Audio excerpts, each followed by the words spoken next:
Good evening, all, and welcome to this January 12, 2026 meeting of the Lake Bluff Village Board of Trustees. Happy New Year to all.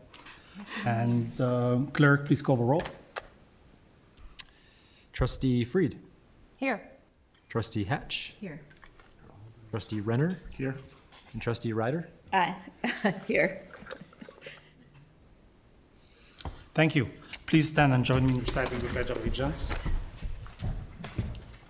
I pledge allegiance to the flags of the United States of America and to the republic for which it stands, one nation, under God, indivisible, with liberty.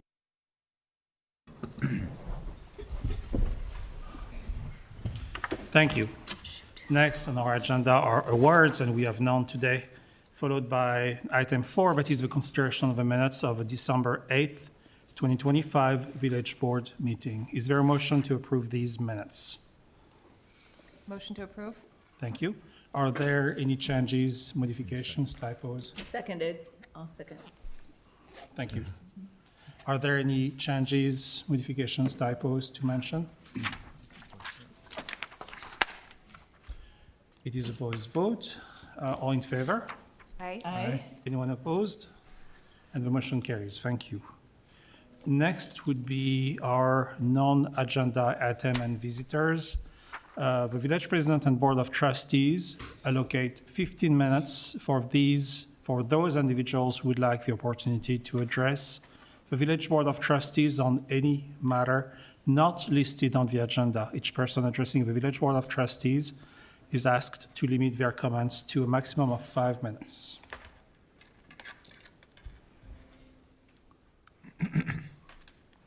Good evening, Pam.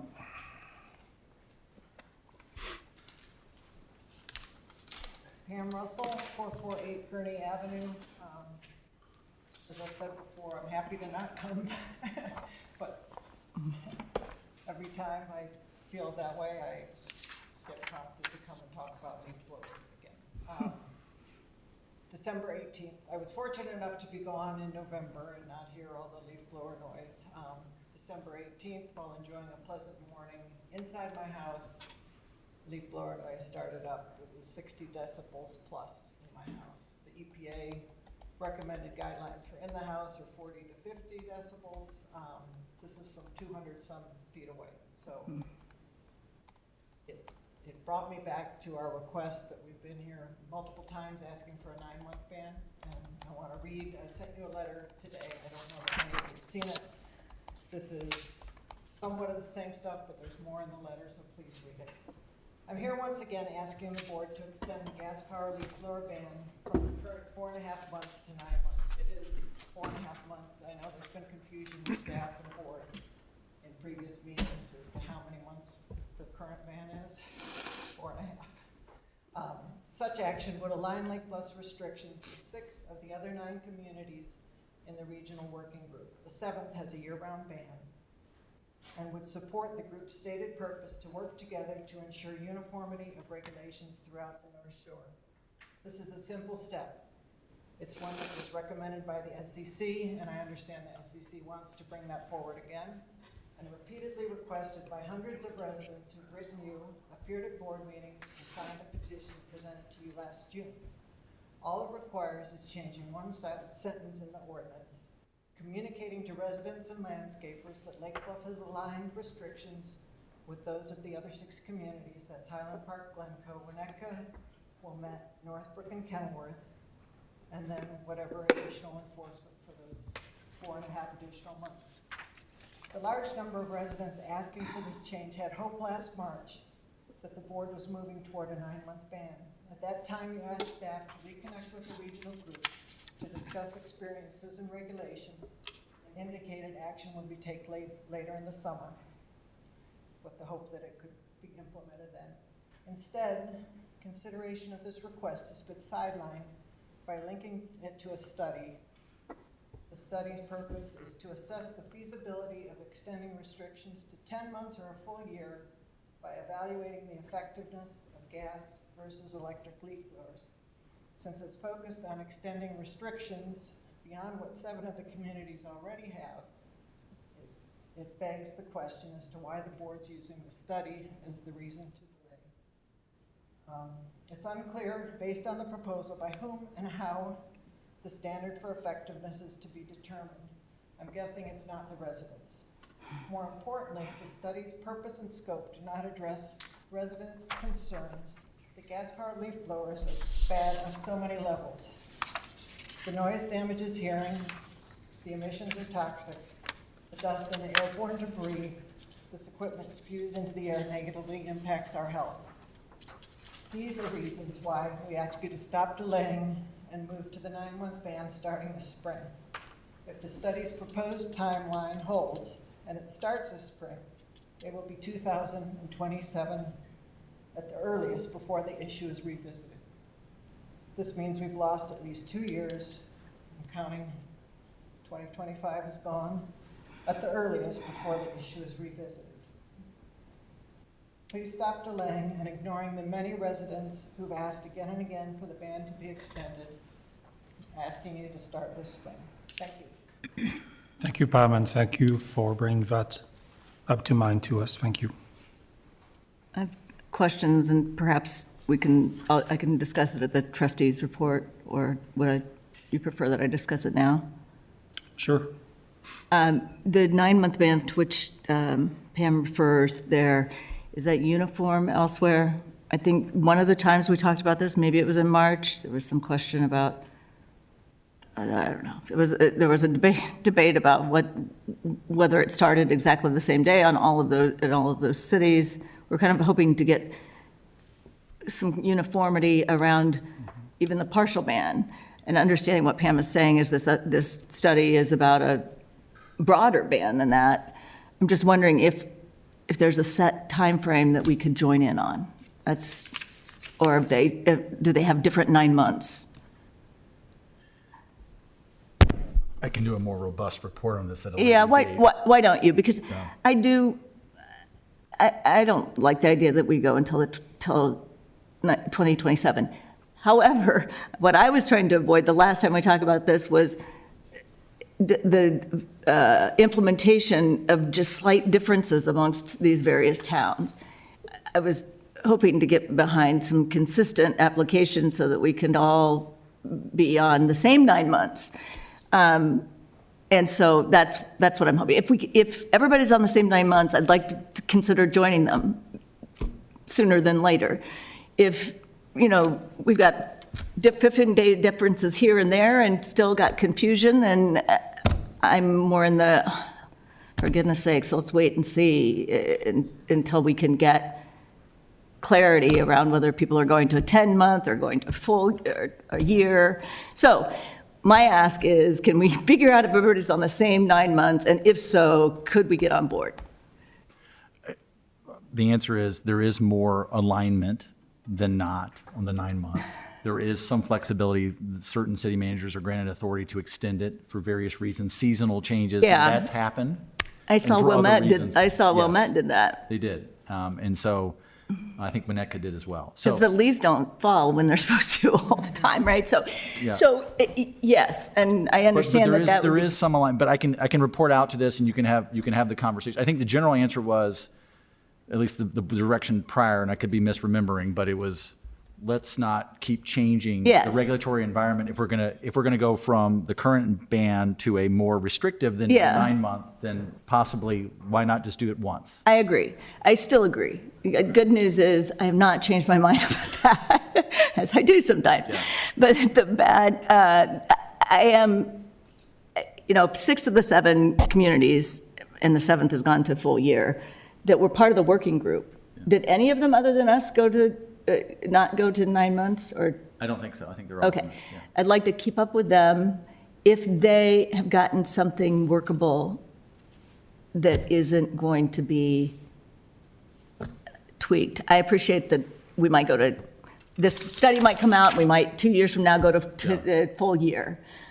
But if there's some consistency, if we can get on board with a kind of a consistent application, even if it does have some flexibility, if the leaves are not falling, then I'd support doing that sooner than 2027.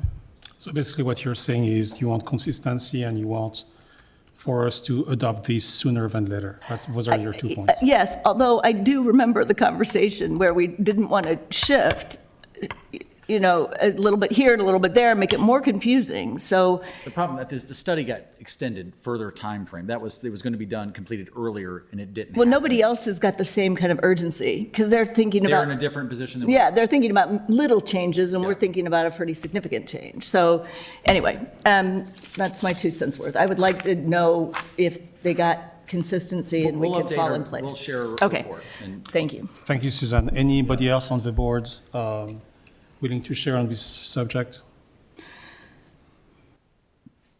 I guess not. I'm also of the opinion of moving this forward faster or getting a resolution on that sooner than later. So thank you. Thank you, Pam. Thanks. Any other non-agenda item in the room? Please state your name and your address. Thank you. Hi, my name is Luciana Titanic from 410 East Prospect. I am here about the same topic that Pam Russell brought up. I want to say I am very encouraged for your comments, Trustee Ryder, and for your comments, Trustee Charlotte, because it's been very disappointing for us residents who have been waiting for this ordinance to become at least 9 months long for our benefit. A lot of us work from home, and it's just so disruptive. Even if they're there for just an hour, but then I have 1 hour over here, 2 hours over here, 3 hours back here, 4 hours over there.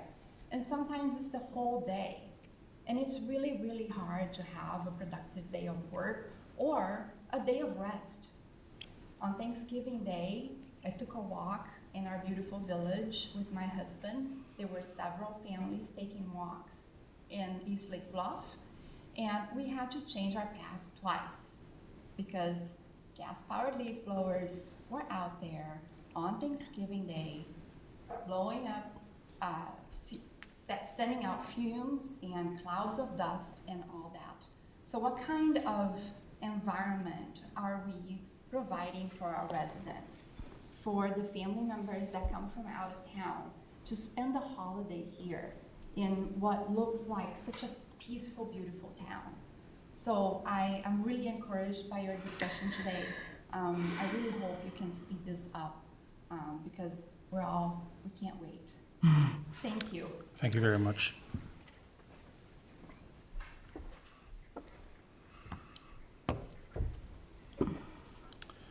And I believe that would be it here. Do we have anybody online willing to make a statement? Yeah, anyone participating via Zoom today that would like to be heard at this time on items not on the agenda, please raise your hand to the Zoom program and you'll be recognized at this time. No one. No one. Thank you. Next is we set the order of a meeting. The village president and board of trustees will entertain requests from anyone present on the order of business to be conducted during the village board meeting. And as such, I got as requests the consent agenda first and second, item 8, that is the village administrator report for Tudel Labola. Any opposition to this change of the board? And I say we move on to the consent agenda.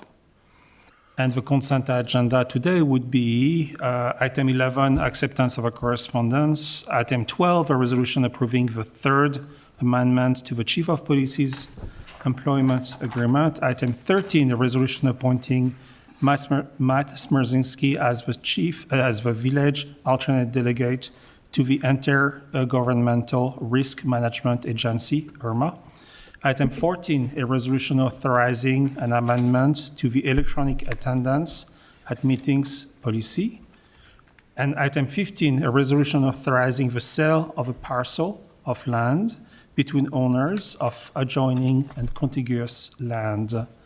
Is there a request to remove any of these items from the consent agenda? So moved. To remove? Oh, No, remove, not to remove, sorry. Thank you. Is there a motion to approve the consent agenda? Motion to approve. Thank you very much. Second. Thank you. Is there any discussion on any of these items? Hearing none, clerk, please call the roll. Trustee Fried, Aye. Trustee Hatch, Aye. Trustee Renner, Aye. Trustee Ryder. Aye. Thank you very much. Next on our agenda would be item 8, our village administrator's report.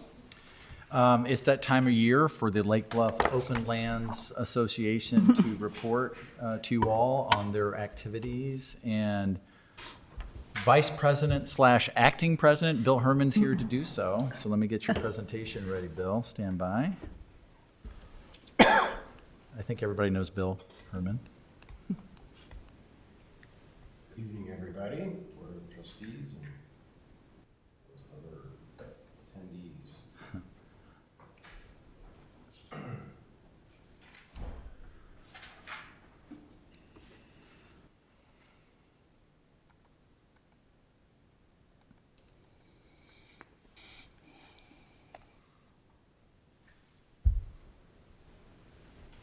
So, yes, I'm going to give the annual report 2025 land management report, 2026 work plan.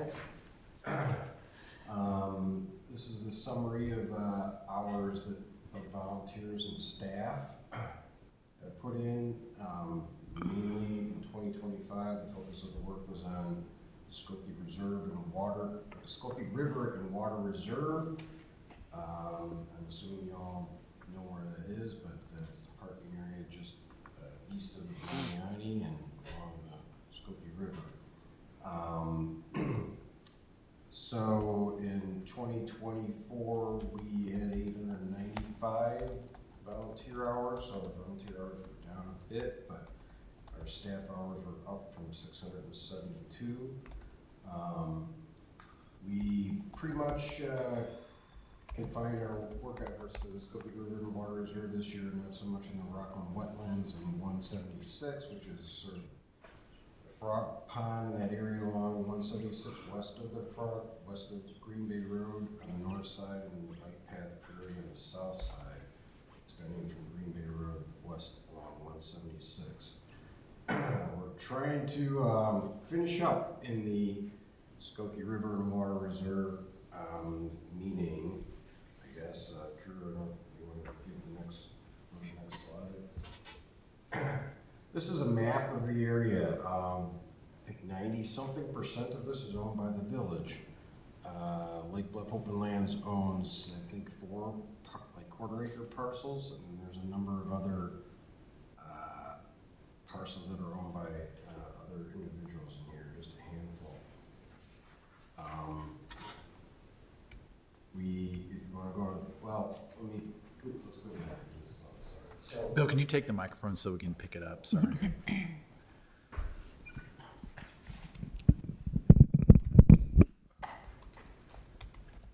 So I think that last year when the presentation was given, there was discussion about the wall, and this was an area here.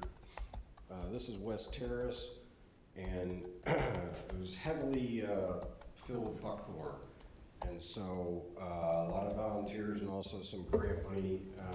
We were able to engage professionals to come in and clear a lot of that out of there. And so this whole thing used to be green up until this path here. And so it's significantly improved, and what's left is really just kind of native species, and we've done a lot of replanting there, a lot of oak trees. And so now we're focusing, this is the Jawa property, which we also oversee, and there's a bunch of buckthorn in here we're trying to get rid of, and back over here. And then there's some remaining pockets along the river. This pocket down here, it's not as bad as this big blotch looks, because a lot of that is actually good stuff, the native stuff that we want to keep. But there's a couple pockets in here that we're working on. So I think that The good news is that by the end of this summer, we should have most of, between the contractors we hire and the employees and volunteers, we should have most of the large woody invasive species in that whole area removed. And we got grant money for this year we've already received and is going to go towards those efforts.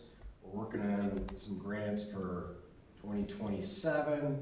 I don't want to say mission accomplished because I've heard that before, including from some folks with our organization, and it really wasn't the case, but we're getting close to being done with the restoration and then move into the maintenance and management mode, where we try to keep at bay those things that we've already gotten rid of and making sure that they don't come back. So I don't know if you want to keep advancing the slides, but this is some of the detail of what we've been doing. Keep going. And a couple things here. There is a section that there's overflow from Jawa that sometimes comes out where they need to release some water for whatever reason, and it comes and it floods into the preserve, and there's a bridge there. Oh, it's kind of more like a Boardwalk. footpath, wooden path. It's not really elevated. And we're looking to replace that, and currently trying to figure out what the size of that's going to be and how we're going to fund it. And then the McLaren pedestrian entrances, that area that adjoins the West Terrace, there's a piece that I believe is owned by the village, and we'd like to kind of make it an entrance. Right now, people don't really know about it unless they're sort of used to working back there, and there's a number of easements, I think, that the village has into those areas back there, but we'd like to kind of get it, landscaped up, and maybe have a crosswalk that connects to the sidewalk and across the street, and make it, screen it off a little bit from the houses and make it a more attractive sort of entrance to that area. And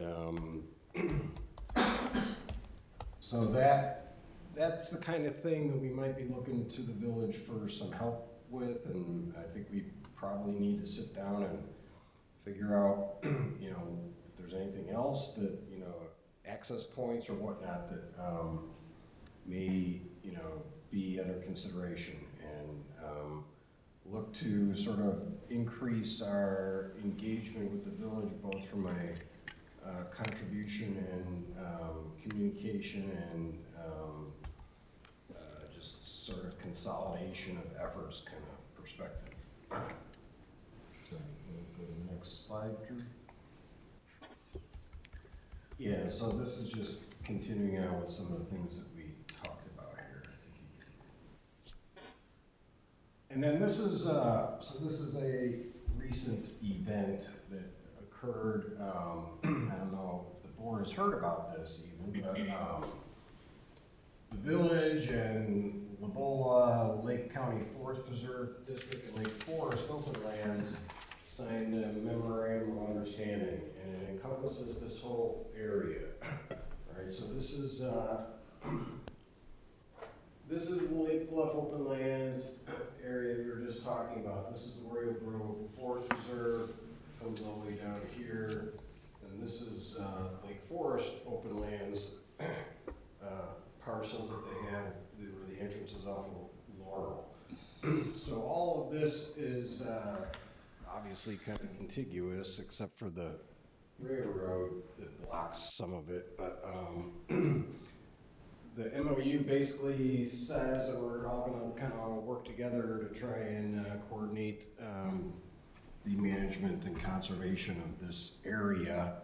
I don't know that anything's happened so far other than signing that, but we would like to see, you know, that actually come to fruition. And so I think we'll be seeking to sit down with these folks, get everybody in a room one of these days and see what we can actually do to have that paper, you know, come to life and mean something more than some words on a paper that says, hey, we're all gonna be buddies and have a good time.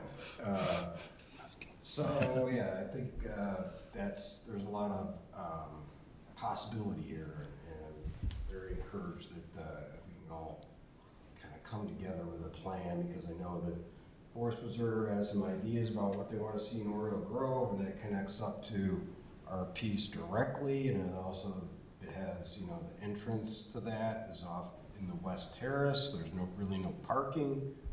So I have a question for you, Bill, because we had a discussion about the Lake County Forest Preserve having a role with your organization to maintain that land. So how are you guys amenable to have the Forest District, the Lake County Forest, the Forest Preserve District working with you to supplement your preservation? Because you have done such a wonderful job in that whole green area that it would be a waste to lose all that work, literally. I agree, and so I think that you know, what this MOU means is still to be determined, because it doesn't really say a lot. There's not a whole lot of direction there, so I think it's really about what's gonna happen when people sit down and start talking about what they want to see happening here and what the various interests say.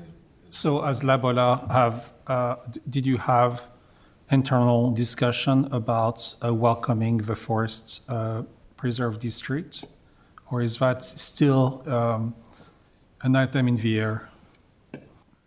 Well, we have ongoing discussions with respect to the maintenance and management of this property, including our relationships with the Forest Reserve. It's about as far as we've gotten at this point, but you know, we're working with Lake Forest Open Lands right now and some other projects that we're coordinating together, and so I think once we get that wrapped up, I'm going to suggest to them that maybe we get this group together and start talking about what the MOU really means, or what we want it to mean. What all the different interests are from the different parties that are represented. What kind of timeline are you considering? Well, I thought the one project that we were working on with LaFolo would be done by now, but there's been some hiccups there, so I'm hoping that that's gonna clear up in the next month, and then we can put that aside and move forward, but well, it's yet to see. There's a new wrinkle in that. So in the next 2 months. In a parcel is that issue, so. Thank you. So basically, in the next 2 months, we should bring that communication together, that conversation together, and see what are our options going forward. Yeah, I agree. I mean, you know, the area that we're talking about that we're managing, right, is owned by the village. It's, you know, so it's. Almost all of it. Yeah. We've got a couple pieces, but it's 95% village, and so the village can decide what they want to do with that parcel, but I mean, we've put a lot of sweat equity into this project over the years. In fact, you know, I'm just personally, my view is that I'd like to see the village sort of pull more freight on this effort than it has in the past. I think we've taken the laboring oar almost exclusively and done it with volunteers and gotten grants and you know, probably $1 million that have been expended in there over the last 20 or 30 years. I know we're running $100,000 a year of expenditure in there, and the village isn't really doing anything. It's your property, so I think it's kind of time, you know, free riding is over, and it's time to step up to the plate. So Well, I think the issue is actually a little bit different. You guys have done such a humongous amount of work to bring it to bear today as it is. I walk through it quite often. It's beautiful. It's gorgeous. We cannot waste or basically go back in time by having Buckthorn coming back, and it will if we don't do anything in the next couple of years. So, but the deal is the village is engaged to own the land and to manage that, but it really is not our expertise. The difference between Buckthorn is a little bugger where it will take different forms to actually try to avoid being plucked from the ground. So it's not our expertise, literally. So we need experts like you or the forest preserve to actually do the work. And that's where we are, because it's actually a difficult job. So, I mean, we need to have constructive conversations to take care of that, because it's such a beautiful area. To your credit, you have done the job, but we cannot lose that. You know, it's not out of bad will that we don't want to do anything. This is very much that we might not know how to do it best with it. I agree. I think we know how to do it. We've been doing a pretty good job of it, but, and I think that if we're talking about turning it over to the Forest Preserve District, generally what they do and what they've done in Oriole Grove, right? I don't know, I think, you've probably been out there too and seen, I hadn't been out there in a few months, and then I went out there and the whole thing was like clear cut, right? And they cleaned up all the junk like in a matter of weeks. And, that's them hiring contractors, right? That's not them doing the work themselves. So, I mean, and they're hiring the same contractors that we're hiring to do the work when we engage the contractors, but we're also doing some of the work ourselves. And so I think that's, the issue is who pays for that and where the funding for that comes from to do the real big job and sort of get this completely cleaned up and cleared out. We're getting quotes right now, and we think, that might be within the grant money that we have coming up in the next, like I said before, I think we're gonna be able to finish this up by the end of the summer to get it to where, almost mission accomplishes to the buckthorn and the other big weedy invasives. But then the maintenance is gonna be less if we can get it to that point, right? It's definitely gonna be a lot less. And so I think we've got the expertise to do that. We'd be happy to work with the Forest Preserve. We'd be happy to work with the village, right? But I think a lot of it is identifying the scope of the project, what needs to be done on the ground, and figuring out who's got the assets to deliver on that kind of project. So let's have a conversation when you guys are in the next 1 to 2 months to see whenever you're comfortable with where you are, to then create a constructive plan for what will happen next to that piece of land that is to the benefit of the whole community. Okay? That's probably the best thing we can do. Thank you. Very good. And then, again, this is the Corridor? Rockland Wetlands and 176 corridor, which we haven't done a lot of work in recently. Again, here, grants are available for this work too, right? But for us to get a grant, and I know the village has grant writing capability, but for us to get a grant with the village, we have to have a MOU in place. That's why we've got one, and that's why I'm here today, from the one that was signed in the 90s. The license agreement, yeah. As to the Skokie Preserve, and the annual report that's required. But anyway, we can get grants because we've got that MOU, and we need to have something in writing for us to be able to obtain grants to work on the village property here.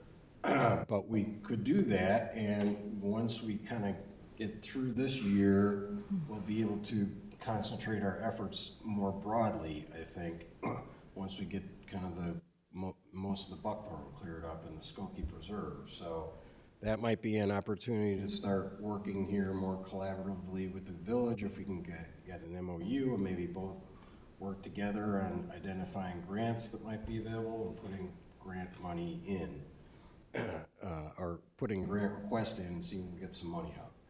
And then, I don't know what else is left in the slides, but there is also, the South side of 176. There it is. yeah, it's the same thing, right? But same issue. But and We've got, also, most of it is Park District property, but we're looking to do some work in the ravine, the ravine that, you know, runs along, East Stratton Place. So- from Artesian, it comes out of Artesian Park. And there's a lot of invasive Norway maples in there, and we'd like to get them, some of them out of there and allow the native stuff to come up from underneath, because the Norways create a very heavy cover in the canopy, and they don't allow any sun to come down to the ground and regenerate the growth that's native to the area. Most of that is Park District land. There is a piece along the edge that's village or village right-of-way, and so you guys will have to be involved in that as well, and maybe another MOU, three-party, Park District, us, you, to kind of figure out what we're going to do there, and then move forward with grant funding, because we'll need an MOU with all the parties in order to apply for the grants. So we're hoping to get that up and running as well. But I think Park District is kind of the biggest player there. Obviously, they own most of it. So we need to get on the same page with them, and then maybe we'll come to you and see what you all think about. We need tree permits from the village to do work in there, so obviously your cooperation will be essential there. Cool. Thank you. That's all I have. Any questions to Bill for his presentation today? No, thank you. Thank you. Thank you, Bill. Beautiful. I really appreciate it.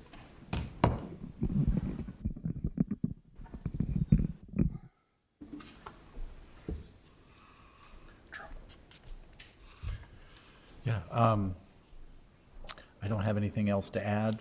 The only, other than one kind of a quasi-report on the North Shore Water Reclamation District pump station down at the beach. We had gotten concerns by a lot of folks that do the morning dip down there, and had smelled, there's some kind of foul odor reports that were coming back, and the NSWRD started looking into it and went through the process of finding an engineer to help them figure it out. And I think they actually figured it out, stumbled upon the answer themselves, is that there's the odor control system is supposed to be a closed system. They found out there was some air gaps in that, and it had made the filtration system not work as it's expected. And so they supposedly corrected that on Friday. So it should be smelling better. Not necessarily roses, but better. Back to the way it was performing prior to some, I guess, the last few months that you. I was just down there today, quite a Should while. have been better, should have been fine and today. it was fine. Yeah. I So- don't know, maybe my nose doesn't work as well as others, but it smelled There good. was an issue. It was clear, and it was Yeah. multiple reports. And so I think the good news is that they got on it and corrected it, and should be in good shape. But other than that, there is the report I'll be giving at the Chamber of Commerce meeting on Friday at lunch, and I think I've signed you all up to attend. Hopefully everybody can attend. You know, you've heard it from Jeff, the capital report is the story for us. That's the headline, is Lake Bluff is engaging in its biggest capital initiatives ever. And Jeff and I went through that again to make sure I can say that with a straight face. We couldn't think of a single project ever totaling this. And it's not only the village, but you know, the IDOT over the next handful of years is more than, you know, $100 million of investment that they're putting into our community. And so it's substantial. And the bad news is that it's going to be disruptive for a while, but it's all necessary and important improvements that will make Lake Bluff great for another century. So that's all I have. Thank you. It's exciting. Thank you so Yeah. much.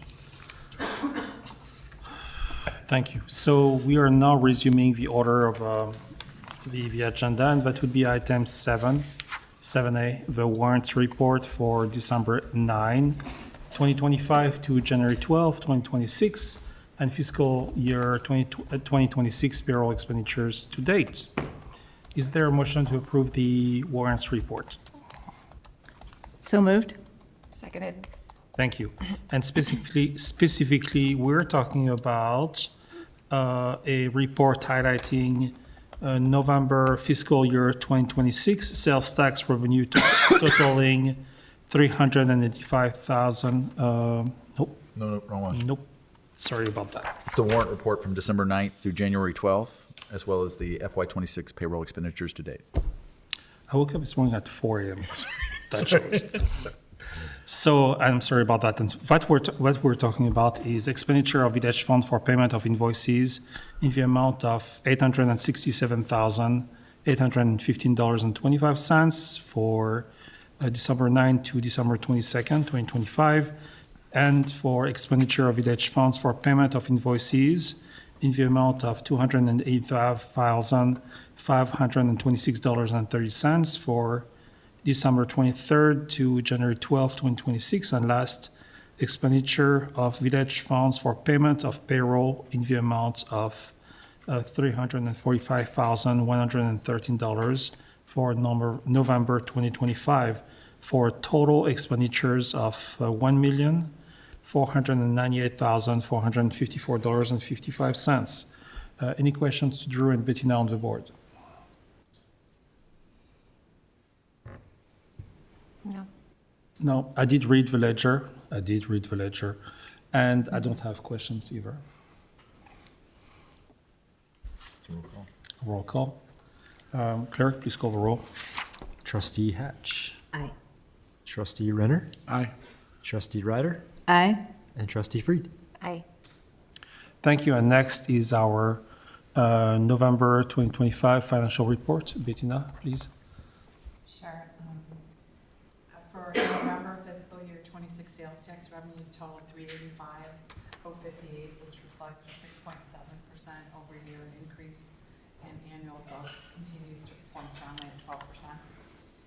Year-to-date general fund revenues total $10,342,484, reflecting a $304,295 increase over fiscal year 25. And year-to-date fiscal year 26 expenditures total $7,270,618, which are $171.7 million less than the fiscal year 25, and in line with budgeted operational activity.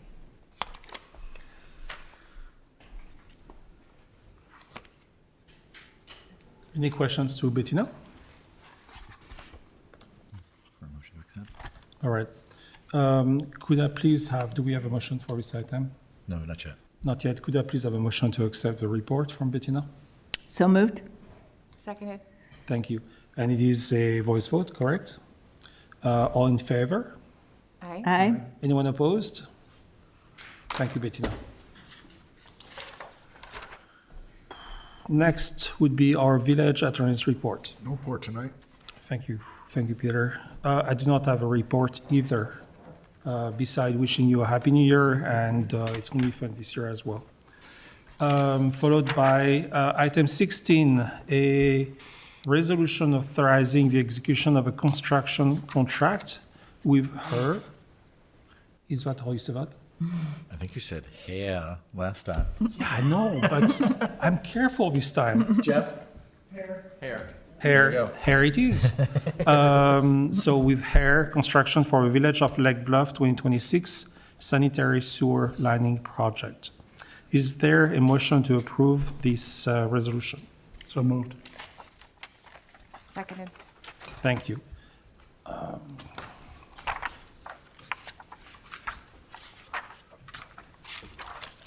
In 2025, the village had 8,000 lineal feet, or 5% of its sanitary sewers televised to identify any defects.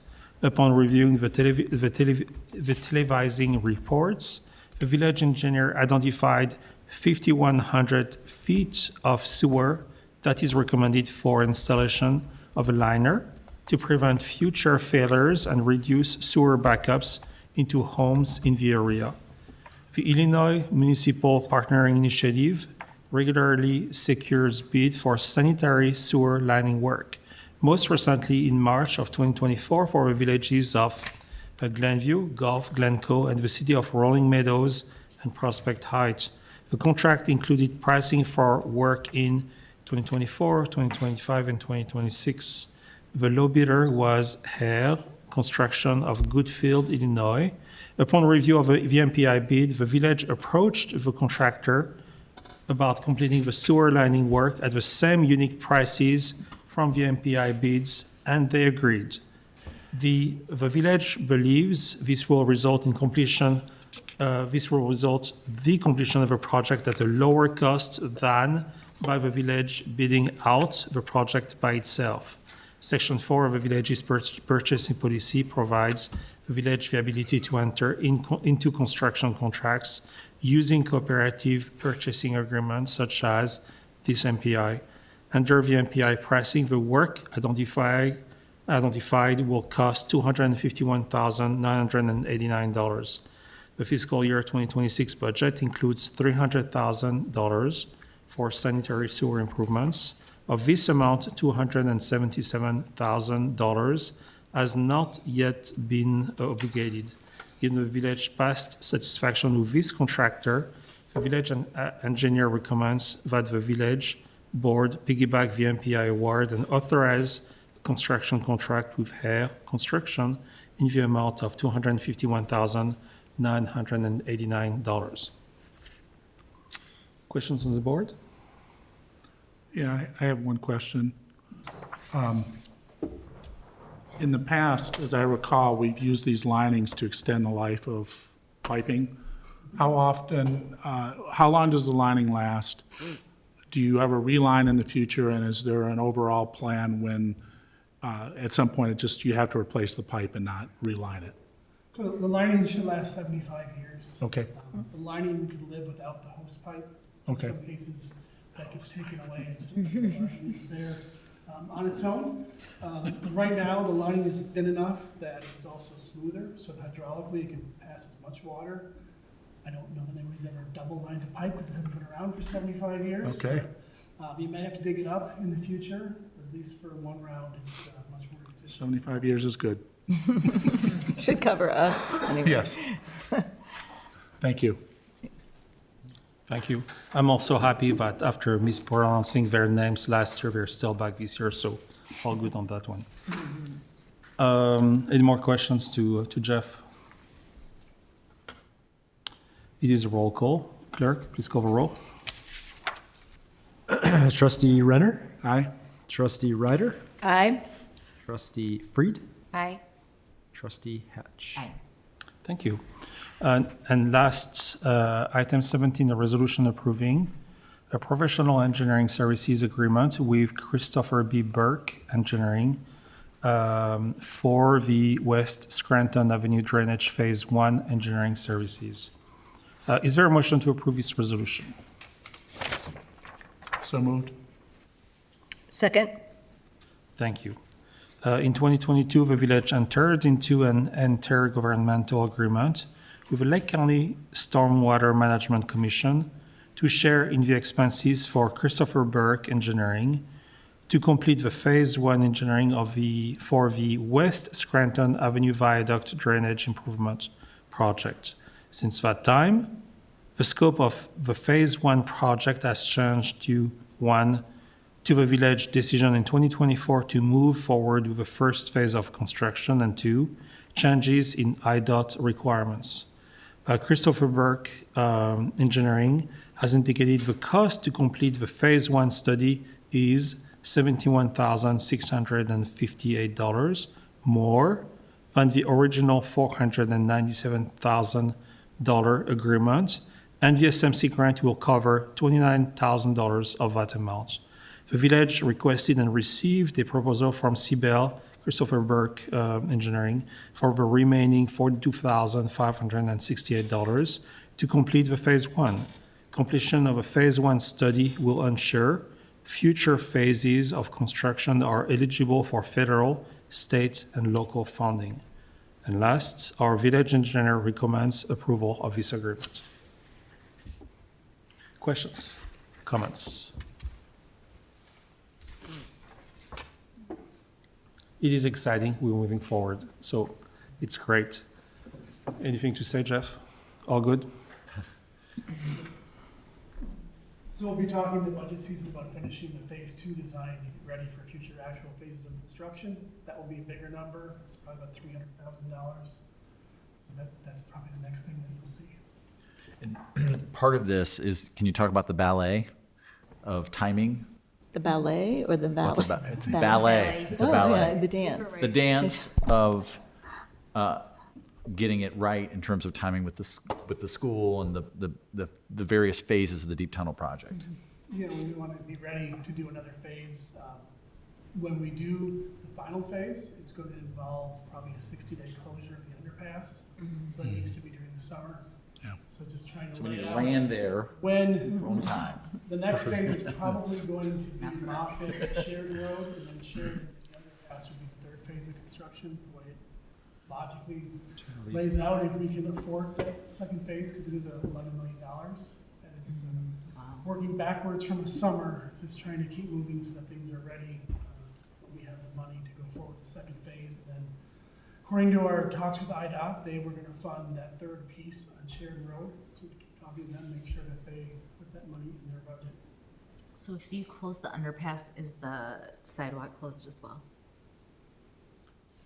For Under there. most of it, I know it will be closed for at least some of it. I don't know, because they are going to put drainage structures in the pavement in the underpass, and the pipe's going to go due south into that wooded area. So the path will have to be closed, and we'll have to talk to contractors, because they will have lots of equipment, lots of things going on, and can they make it safe for pedestrians is an open question. I think it's something we should try very hard to get that kept open as much as possible. Thank you. Should have one sidewalk or the other. And Yeah. hopefully left side. I'm just kidding. Are you saying that the road also will be closed for 60 days? Yeah. And so what is going to be the plan for residents willing to go east and west on 176? Are we saying 137 and Deer Path, or We haven't got, the phase one will get the official detour, and that's important too, because you go to IDOT and they have all the other projects from neighboring communities, so they can make sure that we don't have a detour going someplace that's going to be closed or vice versa to us. I would assume it's gonna be through North Chicago on 137, but Yeah, let's so see it's, what's out. so it's 2026, obviously now. This is, again, we're going to finish the first phase before the 4th of July. The second phase, we're going to go talking with our financial advisors about going to the bond market, about how soon and how quickly can we do the second phase. And that's also dependent, again, the phase 2 study complete, the second phase, because we're still shopping for grants, federal dollars, because that's never stopped. So then, again, the ballet of landing at a time when we won't have a huge delay, or to finish the project and land at a time that's compatible with the school's timing, and we want to start a closure in January, obviously, right? And then the other elements of this is, all the while, you know, you still have, we'll be, hopefully be all be done with Green Bay Road by then, right? The road and bridge work. Then you've got the 41-176 interchange happening. So what summer are we hoping for? 27 or 28? The engineering can be ready to bid the next phase by the end of this calendar year. And what summer Going are back to we? the financials to, that it would be built over 2027. And we'd be closing Scranton down the That's underpass? as fast as we can go. Okay, We could get it okay. out for bids at I the end of see. this calendar year. It's possible that we could be closed in summer of 27, and what we're saying is it won't be. 2028. Oh, is it 28? 27 would just get us to Sheridan Road. That's the second, that gets us from Moffett to Sheridan Road, and then the last leg that's the IDOT is gonna cover is from North Avenue south down to the viaduct. And the leg that's that- the that's 28. the hot 60 days, yep. Oh, that's 28. At the earliest. We still, Yeah. we need the check from IDOT. So that will take. okay? So, yeah, this is, like we said, these are the biggest, these are very disruptive, but much needed improvements. So can I ask about Lily and Dell? I was just It's all- Yeah, over there. Is the pipe buried already in Lily and Dell? Or are we, Yeah. it's under there? yeah. Wow. You saw the scale of the pipe as I- you walked up the it's- street. It's impressive. Yeah, so does it come out in the lake? Like when we get stormwater? If you saw, did you? I didn't go, Okay. did not trespass. Okay. Did not go down there. Tour if you'd like, if you have minutes. You know what, I would actually be amenable to a tour also, if we could do that as a, Maybe when we start digging the box, that's the time to do it. I mean, we're all shaking our heads. I would love for us to have a Yeah, tour. that's interesting. It would be very interesting to see. So where, Explain the next big element. There's regulatory reasons why, and geometry, taking the 72-inch pipe all the way to the lake, it would pop out of the ground much sooner, but also the Army Corps doesn't like you to increase the pipe size all the way to the lake. So Yes. If you remember what it used to look like? Yes. At the lake, it still looks the same. Ah. At the lake. Then coming back, there's a segment where there's like a gravel, like a rock swale. I saw that, yeah. And that So a lot to is take gonna go- overflow. ah, We did I it, see. we plugged a 72-inch pipe into a 48. At some point, that's going to overflow, so we built a swale on top of that gap. That's to move what's that into happening. water. And The that's- rock. Trying to figure that And that out. was planted and seeded, it should grow up quite a bit where the rock section is right Uh-huh. now. And then look more natural, but that's the overall. All design. right, that was I stood there and puzzled over that for a while. So the next big element that Yeah, the board was interested in accomplishing was the environmental improvement element of it in terms of water quality, and once you explain that. Yeah, so right now they're digging a giant hole, I think it's 15 by 15 by about 30 feet deep. There's a structure that goes in there that will take, it's a separator for any solids will settle in part of it, and there's also floatables will float, and those can get skimmed off to try to reduce pollution from the stormwater going into the lake. It's an expensive, large structure, that's, is that those gigantic round? it's a Things or some- rectangular structure, but it has orifices and mirrors inside, and there's a round manhole that's kind of right in line with the intersection. This is a little bit north of that. So they're Yeah, digging I today. obviously want a tour, I guess. Nothing would be We'll good. put out some information so you guys can take a tour. Who cleans that out? Like, Our guys will have to. We have our back truck. and it can- Sewer vac, it's a big vacuum. interesting. Very loud, very big vacuum. Blower. It's the opposite of a fire hose. It's a workhorse. like a leaf for- blower. Workhorse for our public works department. We're only gonna do it twice a year. Yeah. Cool. So, Thank you, and Jeff. again, the continuing issue with this project is we're asking the contractor to do this on a postage stamp. So they are storing materials everywhere they can, but can't do it here because you'll hit a tree root, can't do it here, so it's like they're finding corners and places that it's a busy, busy place to be. Yeah, And the good news is, from Moffett west and then down will be a different method of construction. It'll be tunneling. Yeah. So we- tunneling instead of there'll digging. be a Instead of bore pit open about cut. every 20 feet. So be what? Bore Bore? pit, a bore pit's about 40 feet by 20 feet by 25 feet deep, and they will push it and tunnel to the next intersection. So there's one at Moffett, there's one, I think, at Evanston, and then one at North. So you won't have that much construction, but For every sure. block will be blocked at the end of it for a large pit for at least 30 days. Fascinating. Fascinating. Physics and engineering. Let's get a time to go and visit, to look at Yeah, that. that'd be cool. Going to Liliendale and going to the intersection of Liliendale and Maple and North. That would be good. And you'll hopefully, the residents have been phenomenal dealing with this. Yeah, I was amazed what they're going through over there. Yeah, they've been great. So, Awesome. Thank you, Jeff. Thank you.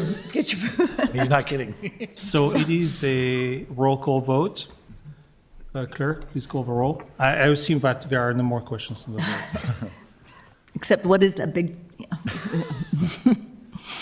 All right. Good. Thank you. Trustee Ryder? Aye. Trustee Fried? Hi. Trustee Hatch? And Trustee Renner? Aye. Thank you. Next would be our trustees' report. Do any trustee wish to make a report tonight? And I see heads shaking no. Thank you.